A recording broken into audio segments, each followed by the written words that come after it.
Good morning सगळ्यांना. आणि आज दिवसाची सुरुवात छान अशा चहाने झाली, कारण की थोडी गडबड कमी होती. यांची तयारी करून दिली आणि हे जाणार होते. तेवढ्यात मग जो आहे विरू खूप जास्त रडत होता, कारण की त्यालाही त्याच्या पप्पांबरोबर बाहेर जायचं होतं आणि दादा घरी होता. म्हणून मग थोडा वेळ तो रमला. दादासोबत त्याला बाहेर खेळू दिलं. चिऊ पाऊ हम्मा सगळ्यांना जेव्हा त्याने दगड मारून हाकलून लावलं, तेव्हा त्याला थोडं कुठंतरी बरं वाटलं. आणि मग मस्त दुपारी दोघेही जण झोपले होते, म्हणून मग मला सुद्धा थोडी झोप लागली. बऱ्याच दिवसानंतर थोडा आराम केला होता. त्यानंतर मग दुपारी माझं काम जे कंप्लीट करायचं होतं, मला ब्लाऊज शिवण्याचं, ते कंप्लीट केलं. आणि मुलं झोपलेली असली की आपलं बरंचसं काम जे आहे ते उरकून जातं. त्यामुळे मग मी शक्यतोवर ते झोपलेले असताना करण्याचा प्रयत्न करते, जेणेकरून त्यांनाही थांबवण्याचा आपला त्रास कमी होतो. मग ना जे कपड्यांच्या खड्या वगैरे घालायच्या होत्या, कबडमध्ये बराचसा पसारा होऊन गेला होता आणि ऑर्गनायझरसुद्धा मागवायचे होते. तर विचार करत होते कुठले मागवायचे. तर इथे कपड्यांच्या घड्या वगैरे घालून घेतल्या, तेच काम करत होते. तर तेवढ्यात मग विरू उठला आणि माझ्या मांडीवर येऊन बसला. थोडंफार जे हट्ट पुरवले मुलांची की त्यांना बरं वाटतं. त्यानंतर मग संध्याकाळी महाराजांच्या मंदिरात आलो.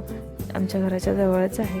तिथे नमस्कार वगैरे करायला मुलांना घेऊन येत असते. थोडा वेळ खेळता सुद्धा.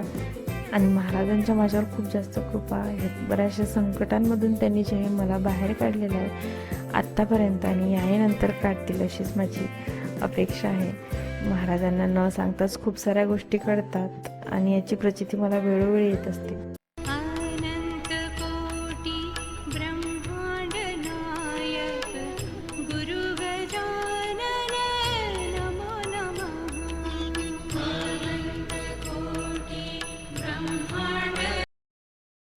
यांना यायला जो आहे तो बराच वेळ होता, त्यामुळे मी म्हटलं स्वयंपाकसुद्धा बनवून घ्यावा. तर इथे स्वयंपाक बनवायला घेतला. तर वीरा आणि स्वराज छान खेळत होते. मध्येच स्वराजचं चालू असते की त्याला देवळाजवळ जे आहे ते कापूर वगैरे लावायचा असतो, धूप लावायची असते, आणि ते त्याचा थोडा वेळ का होईना पण खेळणं होऊन जातं.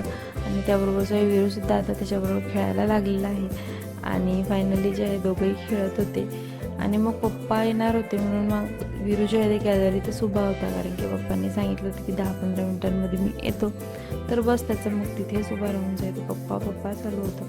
आणि फायनली आमचे पप्पा आले आणि दिवसभरातलं सगळं कारण आम्ही पप्पाला सांगत असतो. काहीतरी बडबड चालू असते त्याची खूप सारी, आणि असा होता आजचा दिवस.